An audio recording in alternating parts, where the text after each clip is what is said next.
নমস্কার, আপনারা দেখছেন প্রকৃতির ইউজার ম্যানুয়াল পর্ব 4 ত্রিদোষ। আয়ুর্বেদের সবচেয়ে বড় ভুল বোঝা বিজ্ঞান বাত, পিত্ত ও কফ এগুলো কি সত্যি আমাদের শরীরে আছে? আপনি কখনো লক্ষ্য করেছেন একই পরিবারের দুই ভাই একই খাবার খায়, একই পরিবেশে বড় হয়, একই জল পান করে, কিন্তু একজন সারা জীবন রোগা আর একজন খুব সহজেই মোটা হয়ে যায়। একজন সামান্য ঠান্ডাতেই কাঁপতে থাকে আর একজন প্রচন্ড শীতেও দিব্য স্বাভাবিক থাকে। কেউ খুব দ্রুত রেগে যায়, কেউ একই পরিস্থিতিতে ঘন্টার পর ঘন্টা শান্ত থাকতে পারে। কেউ খাবার খেলেই গ্যাসের সমস্যায় ভোগেন, আবার কেউ সবকিছু খেয়েও তেমন কোনো সমস্যা অনুভবই করেন না। কেন? যদি মানবদেহের নকশা সবার একই হয়, তাহলে শরীরের আচরণ এত আলাদা কেন? আজ থেকে প্রায় 2000 বছর আগে ভারতের চিকিৎসাবিদরা এই প্রশ্নের উত্তর খুঁজতে শুরু করেছিলেন। তারা দেখেছিলেন মানুষের শরীরকে শুধু হাড়, রক্ত আর মাংস দিয়ে ব্যাখ্যা করা যায় না। মানুষের শরীরে কিছু নির্দিষ্ট প্রবণতা আছে, কিছু নির্দিষ্ট বৈশিষ্ট্য আছে, যেগুলো একজন মানুষকে আর একজনের থেকে সম্পূর্ণ আলাদা করে। সেই পর্যবেক্ষণ থেকেই ধারণার জন্ম নেয় ত্রিদোষের ধারণা। কিন্তু আজকের পৃথিবীতে ত্রিদোষ শব্দটি যতবার উচ্চারণ করা হয়, তার চেয়ে অনেক বেশি ভুল বোঝা হয়। অনেকে মনে করেন বাত, পিত্ত, কফ শরীরের ভেতরে তিনটি আলাদা পদার্থ ঘুরে বেড়াচ্ছে। আবার কেউ কেউ মনে করেন এগুলো কেবলই কুসংস্কার। কেউ বলেন এগুলো সব রোগের একমাত্র কারণ। আবার কেউ বলেন এসবের কোনো বৈজ্ঞানিক ভিত্তিই নেই। প্রশ্ন হলো, সত্যিটা কোথায়? আজ আমরা সেই সত্যের কাছাকাছি যাওয়ার চেষ্টা করব। কোনো অন্ধবিশ্বাস নয়, কোনো অন্ধ প্রত্যাখ্যানও নয়, শুধু পর্যবেক্ষণ, যুক্তি এবং বিজ্ঞানের আলো দিয়ে। আমরা গত পর্বে জেনেছিলাম পঞ্চতত্ত্ব নিয়ে। সেখানে বলেছিলাম পৃথিবী, জল, অগ্নি, বায়ু, আকাশ এগুলো আধুনিক রসায়নের মৌল হিসাবে নয়, বরং প্রকৃতির 5টা মৌলিক বৈশিষ্ট্যের প্রতীক হিসাবে দেখা উচিত। আজকের প্রশ্ন হলো, যদি এই 5টা তত্ত্ব সবার শরীরেই থাকে, তাহলে একজন মানুষের শরীর আরেকজনের থেকে এত ভিন্ন কেন? এই প্রশ্নের উত্তর খুঁজতেই আয়ুর্বেদ একটি নতুন ধারণা সামনে আনে, সেটা হচ্ছে ত্রিদোষ। দোষ শব্দটির আসল অর্থ কি? এখানেই সবচেয়ে বড় ভুলটি আমাদের হয়ে যায়। আমরা দোষ শব্দটি শুনেই ভাবি মানে নিশ্চয়ই খারাপ কিছু, কিন্তু সংস্কৃত ভাষায় দোষ শব্দের অর্থ সবসময় অপরাধ বা ত্রুটি নয়। আয়ুর্বেদের ভাষায় দোষ বলতে বোঝানো হয়েছে সেই মৌলিক নিয়ন্ত্রণ ব্যবস্থাকে, যেগুলো ভারসাম্যে থাকলে শরীর সুস্থভাবে কাজ করে, আর ভারসাম্য নষ্ট হলে সমস্যা দেখা দিতে পারে। অর্থাৎ দোষ নিজে শত্রু নয়, ভারসাম্যতাই আসল সমস্যা। একটা উদাহরণ দিই, আপনার শরীরের তাপমাত্রা 37°C, এটি ভালো, কিন্তু যদি সেটা 40° হয়ে যায় সমস্যা।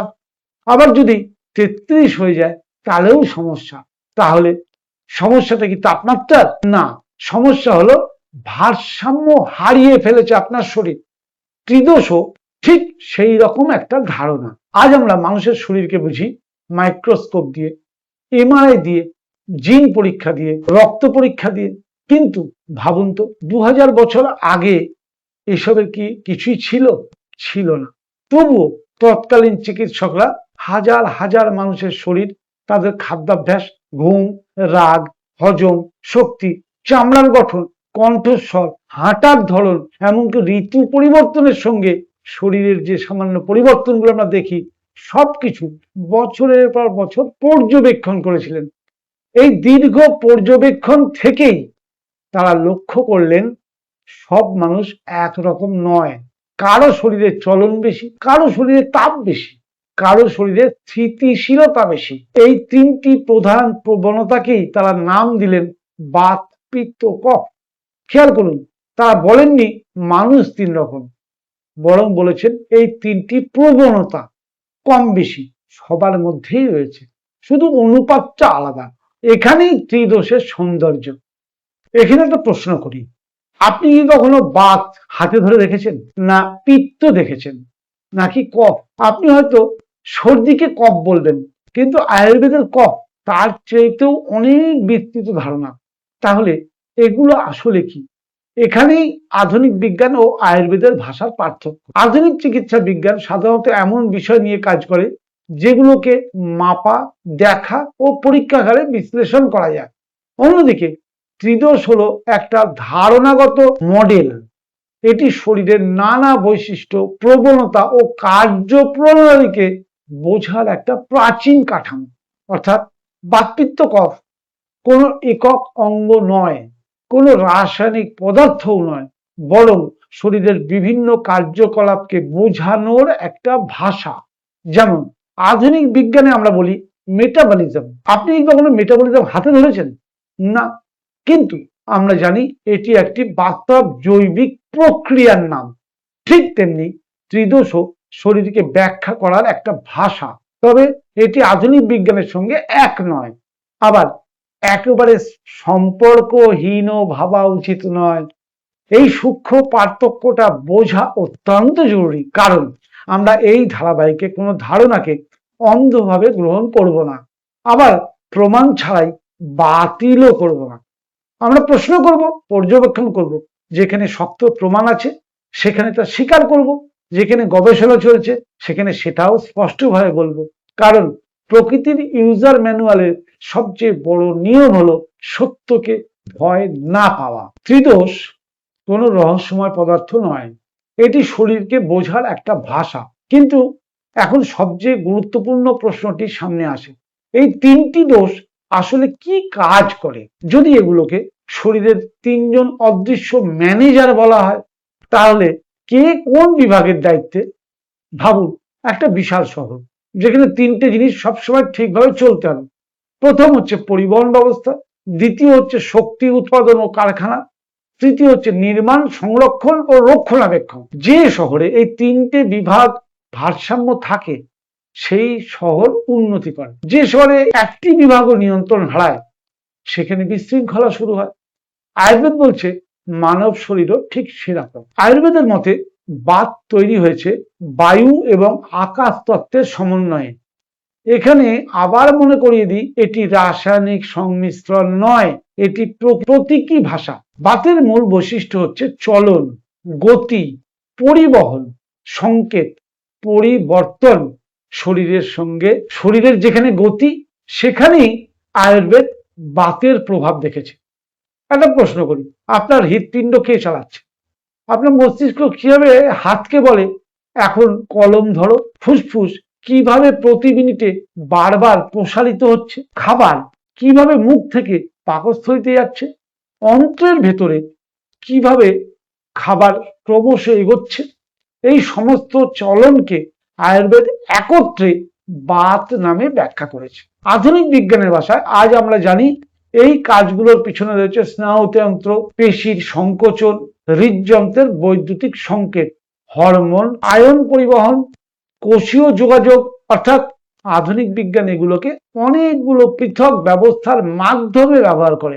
আয়ুর্বেদ এগুলোকে একটি সমন্বিত কার্যপ্রবণতা হিসেবে দেখেছে। বাত প্রধান মানুষের কিছু বৈশিষ্ট্য, অনেক সময় তারা দ্রুত হাঁটেন, দ্রুত কথা বলেন, নতুন চিন্তা দ্রুত আসে তাদের মাথায়, সৃজনশীল হন, কিন্তু অনিয়মিত জীবনযাপন হলে তারা সহজেই ক্লান্ত হয়ে পড়েন, হজমের ওঠানামা হয়, ঘুম হালকা হতে পারে। এগুলো কোনো কঠোর নিয়ম নয়, সব মানুষের ক্ষেত্রে এগুলো মিলবে এমনও নয়, এগুলো ঐতিহ্যগত বর্ণনা। এবার আসি পিত্তে। আয়ুর্বেদের মতে পিত্ত গঠিত অগ্নি এবং জল তত্ত্বের সমন্বয়। শুনে অবাক লাগতে পারে, আগুনের সঙ্গে জল, কিন্তু মনে রাখবেন এগুলো আবার বলি প্রতীক। পিত্তের মূল কাজ হলো রূপান্তর, হজম, শক্তি উৎপাদন, রাসায়নিক পরিবর্তন, তাপ নিয়ন্ত্রণ। ভাবুন, আপনি একটা আম খেলেন, কয়েক ঘন্টা পরে সেই আম আপনার শরীরের কোষের শক্তিতে পরিণত হলো। এটি কিভাবে সম্ভব হলো? এই পরিবর্তনের ধারণাকেই আয়ুর্বেদ পিত্ত বলে।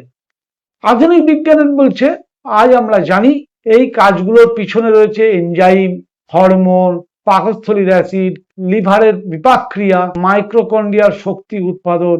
এগুলোই শরীরের রূপান্তরের প্রক্রিয়ার অংশ।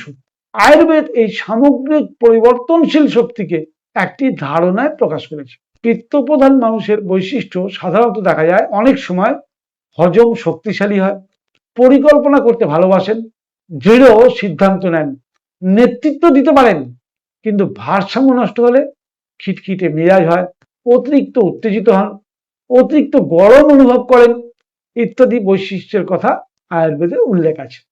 আবারও বলছি, এগুলো রোগ নির্ণয়ের উপায় নয়, এগুলো ঐতিহ্যগত পর্যবেক্ষণ। এবার আসি কফ, সবচেয়ে ভুল বোঝা অংশ এখানে। অনেকে ভাবেন কফ মানে সর্দি। না, আয়ুর্বেদের কফ সর্দির চেয়ে অনেক বিস্তৃত, অনেক বড় ধারণা। এটি পৃথিবী এবং জল তত্ত্বের সমন্বয়ে তৈরি। কফের মূল কাজ হলো গঠন, স্থিতিশীলতা, পুষ্টি, সুরক্ষা, সংরক্ষণ, স্নিগ্ধতা। ভাবুন, আপনার হাড়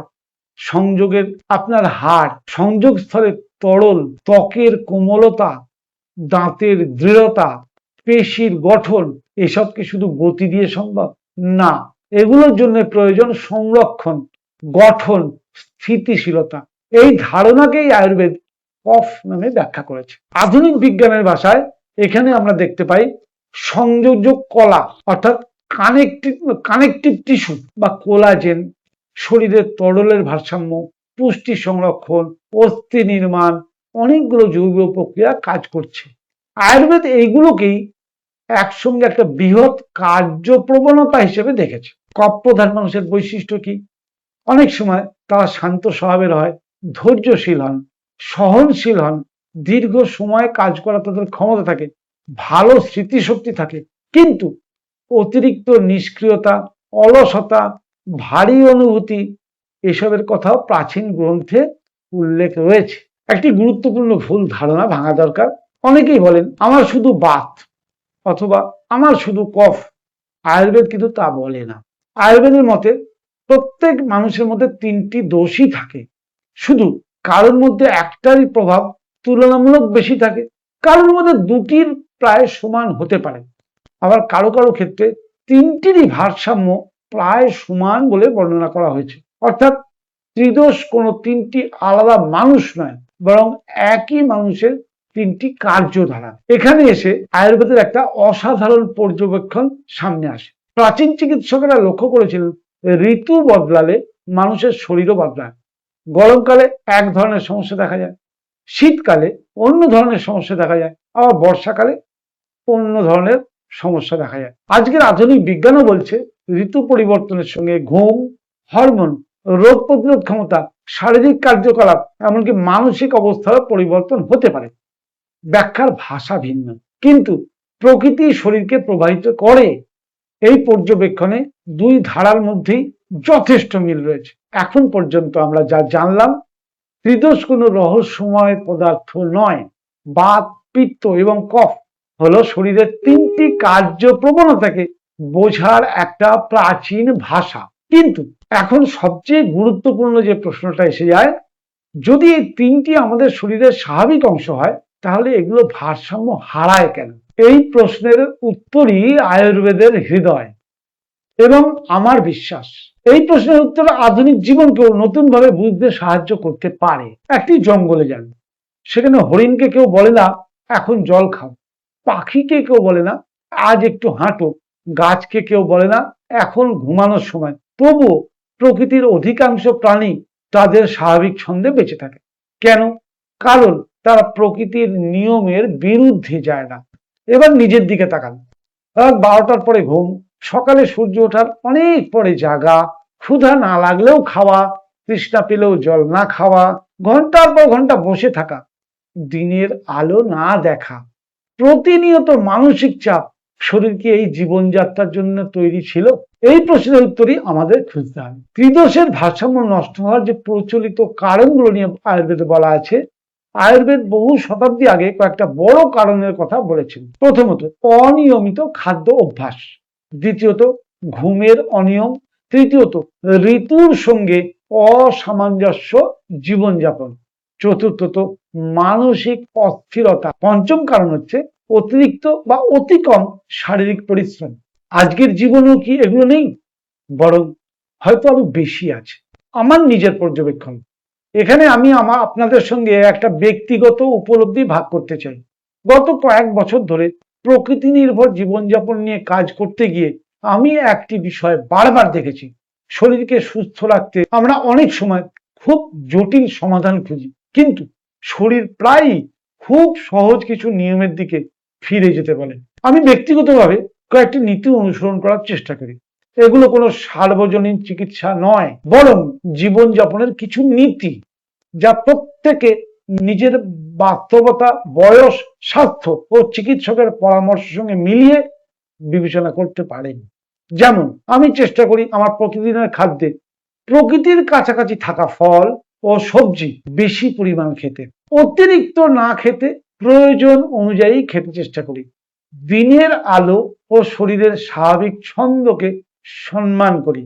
প্রতিদিন এমনভাবে শরীরকে ব্যবহার করতে হয় যাতে নিষ্ক্রিয়তা অভ্যাস না হয়ে যায়। ঘুমকে গুরুত্ব দিই, আর সবচেয়ে বড় কথা, শরীর যখন ছোট কোনো সংকেত দেয় সেটিকে অবহেলা করি না। আর সূর্য ডুবলে খাই না। আমি দাবি করছি না যে এগুলো সব রোগ প্রতিরোধ করবে, কিন্তু এগুলো এমন জীবননীতি যা স্বাস্থ্যকর জীবনযাপনের অনেক স্বীকৃত নীতির সঙ্গেও মিল খুঁজে পাওয়া যায়। শরীর সব সময় কথা বলে। অনেক মানুষ বলেন হঠাৎ করেই অসুস্থ হয়ে গেলাম। সত্যি কি হঠাৎ, নাকি শরীর অনেক দিন ধরেই সংকেত দিচ্ছিল? ঘুম কমে যাচ্ছিল, হজমের পরিবর্তন হচ্ছিল, ক্লান্তি বাড়ছিল, মনোযোগ কম ছিল, বারবার তৃষ্ণা লাগছিল, মেজাজ বদলাচ্ছিল, আমরা ব্যস্ত ছিলাম, সংকেতকে গুরুত্ব দিইনি। একদিন শরীর একটু জোরে কথা বলল, আমরা বললাম হঠাৎ রোগ হয়ে গেল। এই কারণেই আমরা সবসময় বলি শরীরের ভাষা শিখুন, কারণ শরীর প্রায়ই চিৎকার করার আগে ফিস ফিস করে কথা বলে। একটি গুরুত্বপূর্ণ বিষয় পরিষ্কার করা দরকার। আধুনিক চিকিৎসা বিজ্ঞান ত্রিদোষকে স্বীকৃত শরীরবৃত্তীয় একক হিসেবে ব্যবহার করে না। রোগ নির্ণয় এভাবে করা হয় না। কিন্তু আধুনিক বিজ্ঞান যে বিষয়গুলোকে অত্যন্ত গুরুত্ব দেয় তার মধ্যে রয়েছে নিয়মিত ঘুম, সুষম খাদ্য, শারীরিক সক্রিয়তা, মানসিক চাপ নিয়ন্ত্রণ, জৈবিক ঘড়ি বা সার্কেডিয়ান রিদমের দিকে খেয়াল রাখা, পর্যাপ্ত জল গ্রহণ, স্বাস্থ্যকর ওজন বজায় রাখা। এগুলো এবং আয়ুর্বেদের অনেক জীবনধারা ভিত্তিক পরামর্শের মধ্যে কিছু জায়গায় কিন্তু মিল দেখা যায়। তবে যেখানে মিল নেই সেখানে আমাদের সততার সঙ্গে সেটাও স্বীকার করতে হবে, কারণ জ্ঞান কখনো ভয় পায় না। আমি চাই এই ধারাবাহিক কেউ দেখে যেন অন্ধবিশ্বাসী না হন, আবার কেউ যেন অহংকার করে হাজার বছরের অভিজ্ঞতাও এক কথায় উড়িয়ে না দেন। বরং আমরা তিনটি প্রশ্ন করব। এই ধারণা কি বলছে? এটি কি পর্যবেক্ষণের ওপর দাঁড়িয়ে? আধুনিক গবেষণা এই বিষয়ে কি বলছে? এই তিনটি প্রশ্ন হবে প্রকৃতির ইউজার ম্যানুয়াল ধারাবাহিকের ভিত্তি। আজ থেকেই একটা নতুন অভ্যাস শুরু করুন। পরবর্তী 7 দিন কোনো পরিবর্তন করার চেষ্টা করবেন না, শুধু পর্যবেক্ষণ করুন। একটা ছোট খাতায় লেখাটা অভ্যাস করুন। আজ কখন ক্ষুধা পেয়েছে, কখন তৃষ্ণা পেয়েছে, কখন ঘুম পেয়েছে, আজ শরীর কতটা নড়াচড়া করেছে, আজ আমি কখনো সবচেয়ে বেশি প্রাণবন্ত অনুভব করেছি। এই পর্যবেক্ষণই আপনার নিজের শরীরের প্রথম ইউজার ম্যানুয়াল হিসাবে লেখা হবে। আজ আমরা বুঝলাম ত্রিদোষের রহস্য। একটি পর্যবেক্ষণ ভিত্তিক ধারণা হিসেবে দেখলে অনেক বিষয় সহজ হয়ে যায়। বাত, পিত্ত, কফ এরা তিনটি শত্রু নয়। আয়ুর্বেদের ভাষায় এরা তিনটি স্বাভাবিক কার্য প্রবণতা। লক্ষ্য এদের ধ্বংস করা নয়, বরং ভারসাম্য বজায় রাখার আপ্রাণ চেষ্টা করা। এবার আমরা এমন একটা বিষয়ে প্রবেশ করব যা না বুঝলে পঞ্চতত্ত্ব পুরো বোঝা যায় না, ত্রিদোষও নয়, এমনকি আয়ুর্বেদের স্বাস্থ্য দর্শনও নয়। সেটা হচ্ছে সপ্ত ধাতু। প্রাচীন আয়ুর্বেদ বলছে আমাদের শরীরে শুধু খাবার দিয়ে তৈরি হয় না, খাবার ধাপে ধাপে রূপান্তরিত হয়ে 7টি স্তর অতিক্রম করে শরীরকে নির্মাণ করে। এই ধারণাটা কি আসলে? আধুনিক জীবন বিজ্ঞানের সঙ্গে এর মিল কোথায়, কোথায় পার্থক্য? এবং আমরা প্রতিদিন যা খাই তা সত্যি কি আমাদের শরীর হয়ে যায়? এই অসাধারণ যাত্রা শুরু হবে পর্ব 5-এ। সপ্তধাতু আপনার শরীর কি সত্যি 7 ধাপ তৈরি হয়? আজকে এই প্রকৃতির ইউজার ম্যানুয়ালের চতুর্থ পর্ব আপনার কেমন লাগলো লিখে জানাতে ভুলবেন না। যদি ভালো লেগে থাকে, যদি মনে হয় যে স্বাস্থ্য সমৃদ্ধি চ্যানেলের প্রোগ্রামগুলোর মাধ্যমে আপনার কোনো রকম শিক্ষা হচ্ছে, তাহলে অবশ্যই যারা নতুন দেখলেন চ্যানেলটি সাবস্ক্রাইব করে নেবেন, আর যারা রোজ দেখছেন তারা অবশ্যই লাইক করবেন, কমেন্ট করে জানাবেন, আর বেশি করে শেয়ার করবেন। নমস্কার, আগামী পর্বে আবার দেখা হবে।